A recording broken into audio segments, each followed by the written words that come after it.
এই মুহূৰ্তত এটা গুৰুত্বপূৰ্ণ খবৰ লাহোৱালত ২৬ৰ নিৰ্বাচনৰ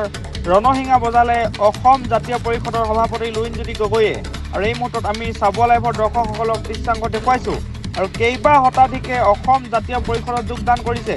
আৰু বিগত নিৰ্বাচনত লাহোৱাল সমষ্টিৰ ৰাইজ দলৰ প্ৰাৰ্থী দিব্যজ্যোতি দত্তৰ নেতৃত্বত আজি অসম জাতীয় পৰিষদত কেইবা শতাধিক পুৰুষ মহিলাই যোগদান কৰে আৰু বিজেপি অগপ কংগ্ৰেছৰ লগতে অন্যান্য দলৰ নেতা কৰ্মীও সভাপতি লুৰিণজ্যোতি গগৈ উপস্থিতিত যোগদান কৰা দেখা পোৱা গৈছে আৰু এই মুহূৰ্তত আমি দৰ্শকসকলক দৃশ্যাংশ দেখুৱাইছোঁ অসম জাতীয় পৰিষদৰ নীতি আদৰ্শৰ প্ৰতি আকৃষ্ট হৈ আজি দিব্যজ্যোতি দত্তৰ নেতৃত্বত যোগদান কৰিছে বুলি জানিব পৰা গৈছে আৰু সভাপতি লুৰিণজ্যোতি গগৈয়ে উক্ত সভাত উপস্থিত থাকি শাসনাধিষ্ঠ বিজেপি চৰকাৰখনৰ বিৰুদ্ধে বিভিন্ন সমস্যা লৈ তীব্ৰ সমালোচনা কৰা পৰিলক্ষিত হয়।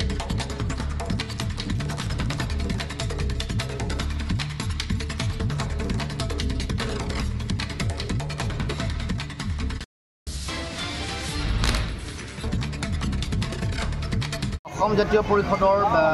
বিগত কিছু দিনৰ পৰা ১৫ দিন এপষেক আগৰ পৰা আমি যোগদানৰ কাৰ্যসূচী সমগ্ৰ অসমৰ বিভিন্ন প্ৰান্তত ইতিমধ্যে আয়োজন কৰিছোঁ আৰু আজি চাবুৱা লাহোৱাল সমষ্টিটো কেইবাও শতাধিক ৰাইজে আজি যোগদান কৰিছে সকলো জাতি জনগোষ্ঠী অসমৰ সকলো জাতি জনগোষ্ঠীৰ মন হৃদয়ত অসম জাতীয় পৰিষদৰ যিটো চেতনা যিটো জাতীয়তাবাদৰ আদৰ্শ সকলোৰ হৃদয়ত শিপাইছে আৰু সকলোৱে বুজি পাইছে যে আমাৰ যিটো মূল শ্লোগান সকলোৰে সমমৰ্যাদা সকলো জাতি জনগোষ্ঠী সম অধিকাৰ আৰু সম উন্নয়ন এইটো আমাৰ মূল শ্লোগান আৰু অসমত সকলোকে লৈ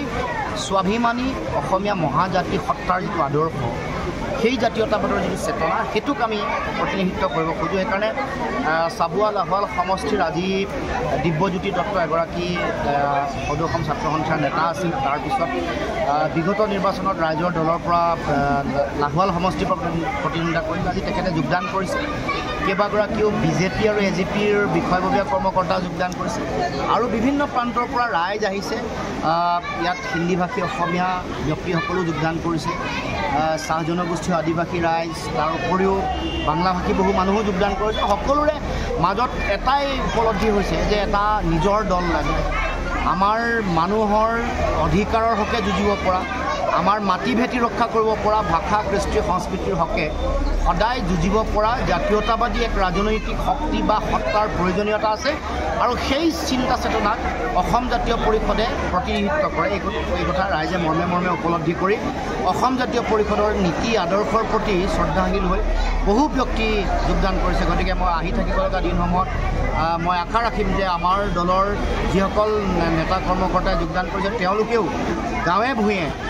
প্ৰতিঘৰ মানুহলৈ সেই আদৰ্শ সেই চিন্তা চেতনা যাতে লৈ যায় আৰু প্ৰতিটো প্ৰান্তত প্ৰতিটো বুথত যাতে আমাৰ দলৰ সংগঠন শক্তিশালী কৰি গঢ়ি তুলিব পাৰে, যাতে ২৬ৰ নিৰ্বাচনত যাতে আমি এঘৰি যুঁজি বিজেপিক অসমৰ মাটিৰ পৰা উৎখাত কৰিব পাৰোঁ। দেখিবলৈ পোৱা গৈছে চাবুৱা লাহোৱাল সমষ্টিৰ বগৰীতলীয়া, য'ত এখন ঐতিহাসিক সত্ৰ আছে আৰু দাঁতিকাষৰীয়া সমগ্ৰ অঞ্চলটোত গৰাখহনীয়া এটা ভয়াৱহ ৰূপ ধাৰণ কৰিছে। আমি সকলোৱে জানো যে ৰহমৰীয়া এটা সময়ত অতি ভয়ংকৰ আৰু ভয়াৱহ গৰাখহনীয়াই আক্ৰান্ত কৰিছিল, যাৰ ফলত বহু গাঁও নদীৰ বুকুত জাহ গ'ল। পৰৱৰ্তী দিনসমূহত কিছু প্ৰতিৰোধী ব্যৱস্থাৰ কাৰণে বহুদিন হোৱা নাছিল এনেকুৱা ভয়াৱহ পৰিৱেশ, কিন্তু এইবাৰ দেখিছোঁ পুনৰ আৰম্ভ হৈছে, অতি ভয়াৱহ ৰূপ ধাৰণ কৰিছে। কিছুদিনৰ আগত কৰদৈগুৰিটো মাকুম সমষ্টিৰ কৰদৈগুৰিটো ভয়ংকৰ ৰূপ ধাৰণ কৰিছে। গতিকে এতিয়া এই ৰহমৰীয়া অঞ্চলটো বা বগৰীতলীয়া অঞ্চলটোক ৰক্ষা কৰিবৰ কাৰণে আমাৰ চৰকাৰে যি বিশেষ ব্যৱস্থা কৰিব লাগিছিল কৰা নাই আৰু যেতিয়াই বানপানী হয় বা যেতিয়া গৰাখহনীয়া আৰম্ভ হয় তেতিয়াহে চৰকাৰৰ মনত পৰে। বিভাগীয় মন্ত্ৰীয়ে হওক বা বিভাগীয় যিসকল বিষয়ববীয়া আছে তেওঁলোকেও কেৱল মাত্ৰ সেই সময়তহে তেওঁলোক কেৱল মাত্ৰ সৰব হৈ থাকে বা কাম কাজ আৰম্ভ কৰে, আনকি মাথাউৰিৰ কাম বানপানীৰ আগে আগে কৰে। মূল লক্ষ্যটো ইয়াৰ পৰা তেওঁলোকে যাক যাক ঠিকা দিয়ে আবণ্টন কৰে, যাক ঠিকা আবণ্টন দিয়ে তেওঁলোকৰ পৰা কমিশ্যনটো লোৱাৰ তেওঁলোকৰ চিন্তাত থাকে। কিন্তু মানুহৰ ভৱিষ্যত, আমাৰ মাটি, আমাৰ সম্পত্তি এইবোৰ নদীৰ বুকুত জাহ গ'লেও তেওঁলোকৰ কোনো চিন্তাৰ কাৰণ নাই। এনেকৈ দিনে দিনে আমি দেখিছোঁ যে লাখ লাখ মানুহ গৰাখহনীয়াৰ কাৰণে বানপানীৰ কাৰণে ভূমিহীন হ'ব লগা হৈছে। হৰিশংকৰ ব্ৰহ্মৰ প্ৰতিবেদনে কৈছে ৮ লাখ মানুহ বানপানী আৰু গৰাখহনীয়াত ভূমিহীন হোৱা পৰিয়াল অসমত আছে। যোগেন মোহনে তথ্য সহকাৰে বিধানসভাত কৈছে 5,37,000 এইটো 1922 চনত 2019 চনত 2022 চনত কৈছে 2019 চনত আকৌ প্ৰমীলা ৰাণী ব্ৰহ্মই 3 লাখ কিমান হাজাৰ তথ্য দিছিল কিন্তু দেখা পোৱা গৈছে যে তাৰ পৰা আজি দিনলৈকে বানপানী গৰাখহনীয়া প্ৰাকৃতিক দুৰ্যোগত ভূমিহীন হৈ জীয়াই থকা মানুহ 8 লাখত অতিক্ৰম কৰিছে কিন্তু এই ভয়াৱহ পৰিৱেশ পৰিস্থিতিৰ পিছতো আমাৰ মানুহক মাটি ভেটি দিয়া নাই মাটি ভেটি বেলেগক দিবলৈ নাগৰিকত্ব সংশোধনী আইন আনি বিদেশীক নাগৰিকত্ব দিবলৈ উঠি পৰি লাগিছে আৰু তেওঁলোকক মাটি ভেটি দিবৰ কাৰণে চিন্তা চৰ্চা কৰিছে গতিকে আমাৰ দাবী অসমৰ খিলঞ্জীয়া থলগিৰি ভূমিপুত্ৰ মানুহকে ধৰি সকলো জাতি জনগোষ্ঠীৰ মাটিৰ অধিকাৰ সুৰক্ষিত কৰিব লাগে আৰু এই ৰহমৰীয়াৰ গৰাখহনীয়াটো স্থায়ী সমাধান কৰিবৰ কাৰণে চৰকাৰে বিশেষ ব্যৱস্থা গ্ৰহণ কৰিবলৈ আমি দাবী গৰু খুঁটিৰ প্ৰকল্পক লৈ যিটো গৰু কেলেংকাৰী বা জনগণে কোৱাৰ দৰে গৰু চোৰৰ কেলেংকাৰী এই গোটেই কথা বতৰাবোৰক লৈ ইতিমধ্যে আমি আমাৰ দলীয় স্থিতি স্পষ্ট কৰিছোঁ যে এই গৰু খুঁটিত গীৰ গাই পুহিবৰ কাৰণে কোনে সিদ্ধান্ত ল'লে এই সিদ্ধান্ত ল'বলৈ যাওঁতে গৰু খুঁটিত গীৰ গায়ে বেছি গাখীৰ উৎপাদন কৰিব পাৰিবনে নোৱাৰিব গীৰ গাইৰ কাৰণে গৰু খুঁটিৰ সমগ্ৰ অঞ্চলটো পাৰিপাৰ্শ্বিকতাৰ ফালৰ পৰা উপযুক্ত হয়নে নহয় গোহালি নথকাকৈ কোনে গৰু কিনিবৰ কাৰণে সিদ্ধান্ত দিলে নেশ্যনেল ডায়েৰী ডেভেলপমেণ্ট বৰ্ডৰ লগত MOU শ্ৰীমন্ত শংকৰদেৱ কলাক্ষেত্ৰত যেতিয়া MOU চহী হৈছিলে চুক্তি স্বাক্ষৰ হৈছিলে তেতিয়া তেওঁলোকে কিয় গাখীৰ নিদিয়া গৰু বা বলদ গৰু তেওঁলোকে কিয় ছাপ্লাই দিলে ছাপ্লাই দিয়াৰ পাছত গৰু ৰঙিয়া ৰেলৱে ষ্টেচনতে তেওঁলোকে ভাগ কৰিলে নে 90টা গীৰ গাই নে গৰু খুঁটিত মৃত্যু মানে মৰা বুলি কোৱা মৰিবলৈ ধৰা গীৰ গায়ক তেওঁলোকে চম্ভালিব নোৱাৰি বিতৰণ কৰিলে এইবোৰ কথাৰ স্পষ্টতা বিচাৰিছোঁ মুখ্যমন্ত্ৰীক কৈছোঁ যে আপুনি ক'ব লাগে যে আচলতে গৰু মৰাৰ কাৰণে বিক্ৰী কৰিলে নে ৰঙিয়া ষ্টেচনৰ পৰা পোনপটীয়াকৈ কিনি লৈ গ'ল আৰু জনপ্ৰতিনিধিক কিনিবলৈ নিবিদা কৰিছিলে নেকি কিনিবৰ কাৰণে যিবোৰ নিয়ম হ'ব লাগে কি কাৰণে সেইবোৰ অন্ধকাৰ লক্ষ্য হ'ল আৰু আচৰিত কথা গৰু কিনা বেচা বন্ধ কৰিবৰ কাৰণে বিজেপি চৰকাৰ দিনত এখন আইন হৈছিলে কিন্তু সেইখন আইন থকাৰ পিছতো গৰু কেনেকৈ কিনিব পাৰিলে এইবোৰ কথাৰ উত্তৰ বিচাৰিছোঁ মুখ্যমন্ত্ৰীয়ে উত্তৰ দিব নোৱাৰি এতিয়া গৰু মাংসলৈকে গুচি গৈছে গোটেই ডিবেটটো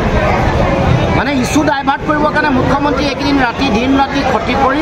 এই কাম কাজ কৰিছে মুখ্যমন্ত্ৰীক আমি আহ্বান জনাইছোঁ সকিয়নি জনাইছোঁ যে তেওঁ যাতে মূল যিটো বিতৰ্ক যিটো কেলেংকাৰী ইয়াৰ পৰা দৃষ্টি আকৰ্ষণ কৰিবৰ কাৰণে এনেকুৱা ধৰণৰ কাম কাজত জড়িত নহয় কাৰণ তেওঁলোকেই গৰু ছাপ্লাই দিয়া বিভিন্ন ডাঙৰ উদ্যোগপতিৰ পৰা তেওঁলোকে পইচা লৈছে বিজেপিয়ে এইটো জল পথত তেওঁলোকে গৰুৰ ব্যৱসায় বন্ধ কৰা নাই গৰুৰ সিন্ডিকেট তেওঁলোকেতো পইচা লয় এইবোৰ বন্ধ কৰিব মুখ্যমন্ত্ৰীয়ে বন্ধ কৰিবলৈ সৎ সাহস আছে নাই ভূমাতাৰ নামত ৰাজনীতি কৰিব বিচৰা ভূমাতাৰ সিন্ডিকেটৰ পৰা পইচা লোৱা আৰু ভূমাতা মানে নামত কৰা সিন্ডিকেট বা ব্যৱসায়টো অবাধে অসমত চলি থাকিবলৈ দি কাৰোবাক ধনী কৰা বা তেওঁলোকে টকা পইচা লোৱা এইবোৰ কাম কেতিয়া বন্ধ সেইটো উত্তৰ প্ৰথম দিব লাগে তাৰ পাছত এনেই সেন্সেশ্যন সৃষ্টি কৰা তেওঁলোকৰ লগত থকা মন্ত্ৰীৰ লগত থকা তেওঁ যে বেলেগৰ কাৰোবাৰ নাম লৈছে তেওঁলোকৰ নেতা তেওঁলোকৰ দলৰ PA নেতাৰ PA আমি নাম নকওঁ সেইসকলেওতো এইবোৰ গ্ৰহণ কৰে গ্ৰহণ কৰাৰ পিছত বেলেগক লক্ষ্য কৰি গ্ৰহণ কৰিছে আৰু মুখ্যমন্ত্ৰীৰ বডি লেংগুৱেজটো তেনেকুৱা হ'ব নালাগে নহয় কেনেকৈ কাটে তাক দেখুৱাই দিছে অংগী ভংগী কৰি ইমান তলৰ শ্ৰেণীৰ মানে ইমান তলৰ ধৰণৰ কথা বতৰা যে ক'ব এনেকুৱা ধৰণৰ মানসিকতা যে মুখ্যমন্ত্ৰী হ'ব ভবাই নাই যে কেনেধৰণে দেখুৱাইছে মানুহৰ আগত কথা কওঁতে কথাৰ কথা দেখুৱাইছে কোনে কৰিব কোনে এনেকুৱা ধৰণৰ শব্দ বাক্য সাধাৰণতে শিক্ষিত মানুহ জ্ঞান থকা মানুহ মুখ্যমন্ত্ৰী আসনত থকা মানুহ এনেকুৱা ধৰণৰ কথা নকয় এনেকুৱা সাম্প্ৰদায়িকতাৰ কথা ক'লে উচ্চতম ন্যায়ালয় মতে তেওঁৰ বিৰুদ্ধে কেছ ৰুজু হ'ব লাগে য'ত কৈছে সেইখন থানাত কেছ ৰুজু হ'ব লাগে আৰু তাত যদি কেছ নকৰে উচ্চ ন্যায়ালয়ে তেওঁলোকৰ বিৰুদ্ধে থানাৰ যিগৰাকী থানাৰ ভাৰপ্ৰাপ্ত বিষয়া তেওঁৰ বিৰুদ্ধে স্বমত কেছ লৈ তেওঁৰ শাস্তি ব্যৱস্থা দিব লাগে গতিকে মুখ্যমন্ত্ৰীক কৈছোঁ যে মূল যিবোৰ বিষয় মূল যিবোৰ প্ৰশ্ন তাৰ পৰা হাৰিবলৈ চেষ্টা নকৰিব এতিয়া 50 লাখ টকাৰ তেওঁলোকৰ ৰাজসাহায্য পোৱা কথাটোৰ লগত অসমৰ ভেটেনেৰী ডিপাৰ্টমেণ্ট বা ভেটেনেৰী মন্ত্ৰী জড়িত হৈ আছে অতুল বৰাক লৈ আজিলৈকে জবাবদিহি কৰা নাই অতুল বৰাৰ মুখত মাত নাই নাই এতিয়া পদ্ম হাজৰিকাই ক'লে যে গৰুখুটি প্ৰকল্প ইয়াৰ লগত জড়িত নহয় এতিয়া ভেটেৰিনেৰী ডিপাৰ্টমেণ্টে মুখ্যমন্ত্ৰী হিমন্ত বিশ্ব শৰ্মাই অতুল বৰাক ক্লিয়াৰিফাই কৰিবলৈ ক'ব লাগে স্পষ্টীকৰণ দিবলৈ ক'ব লাগে যে আপোনাৰ ডিপাৰ্টমেণ্টত এই কিনা বেচা কৰাৰ সিদ্ধান্ত আপোনাৰ ডিপাৰ্টমেণ্টে গৰুখুটিৰ লগত কোৱা কথা বতৰা এইবোৰ কথা আপুনি জবাবদিহি দিব লাগে আৰু মুখ্যমন্ত্ৰীয়ে তদন্ত যিহেতু দিব নোৱাৰে তদন্ত কাৰণ মানে নেশ্যনেল ডেইৰী ডেভেলপমেণ্ট বৰ্ডখন কেন্দ্ৰীয় চৰকাৰৰ অধীনৰ এটা সংস্থা আৰু ইয়াৰ ডাইৰেক্টৰগৰাকী ইয়াৰ চেয়াৰমেনগৰাকী কেন্দ্ৰীয় গৃহমন্ত্ৰীৰ বিভাগ মানে সম্বন্ধীয় মানুহ আৰু কেন্দ্ৰীয় গৃহমন্ত্ৰী ইয়াৰ উপদেষ্টা হৈ আছে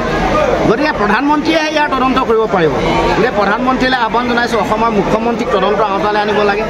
আৰু নেশ্যনেল ডায়েৰী ডেভেলপমেণ্ট বৰ্ডৰ লগত জড়িত হৈ থকা বিষয়া কৰ্মচাৰীকো তদন্ত আওতালৈ আনিব লাগে আপুনিও সুন্দৰ পৰিৱেশত হোটেলত এসাঁজ খাব বিচাৰে নেকি সম্পূৰ্ণ থলুৱা খাদ্য সম্ভাৰেৰে আপুনিও যদি পৰিয়ালৰ লগত এসাঁজ খাব বিচাৰে তেনেহ'লে আপুনি আহিব পাৰে কাজিখোৱাৰ বাইপাছত থকা নীলগ্ৰেভ হোটেললৈ থলুৱা শাক-পাচলি আৰু পুখুৰীৰ সতেজ থলুৱা মাছৰ আঞ্জাৰ লগতে নিচা ফাৰ্মৰ থলুৱা হাঁহ কুকুৰা গাহৰি আদিৰ মাংসৰে ৰাইজলৈ আগবঢ়াইছে থলুৱা খাদ্যৰ বিশেষ সুবিধা যোগাযোগ 9707481939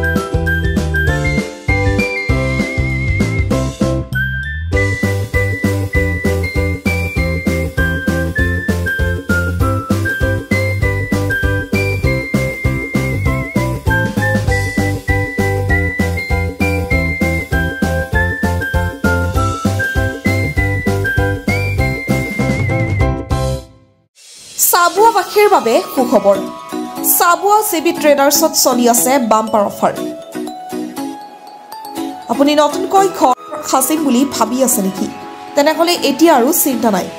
আপোনাৰ ঘৰখন সুন্দৰকৈ অতি কম খৰচত সজাই দিবলৈ দায়িত্ব ল'ব চাবুৱা চিবি ট্ৰেডাৰ্ছে এতিয়াৰ পৰা উজনি অসমৰ ভিতৰতে অতি কম খৰচত চিবি ট্ৰেডাৰ্ছত উপলব্ধ অত্যাধুনিক ডিজাইনৰ tiles sanitary fitting, PVC fitting, wall painting, tiles, granite basin ইত্যাদি ডিব্ৰুগড় দিশৰ পৰা আহিলে চাবুৱা মেছ তিনিআলি পাৰ কৰি পেট্ৰল পাম্প নাপাওঁতে আৰু তিনিচুকীয়া দিশৰ পৰা আহিলে পেট্ৰল পাম্প পাৰ কৰি পাব চাবুৱা জেবি ট্ৰেডাৰ্ছ আপুনি যদি ঘৰ সাজিম বুলি ভাবি আছে তেন্তে আজি যোগাযোগ কৰক 8812073757 নম্বৰ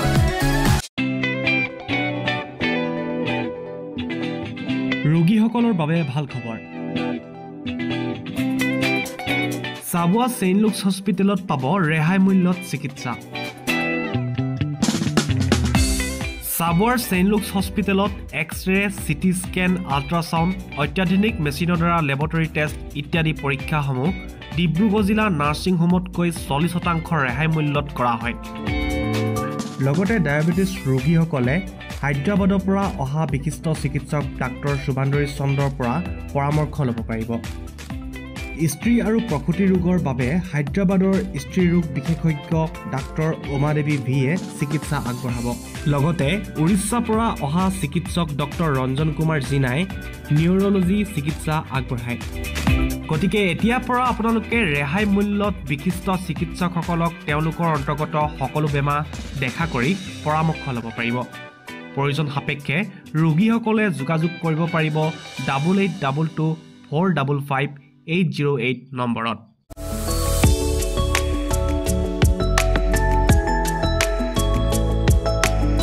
চাবুৱাৰ বিদ্যালয়ত ব্যতিক্ৰমী পদক্ষেপ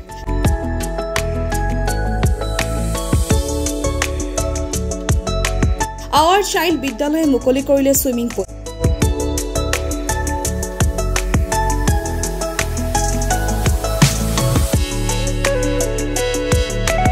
চাবুৱাৰ এখন বিদ্যালয়ৰ ব্যতিক্ৰমী পদক্ষেপ কণ কণ ছাত্ৰ ছাত্ৰীৰ বাবে মুকলি কৰিলে এটি আটকধুনীয়া সুইমিং পুল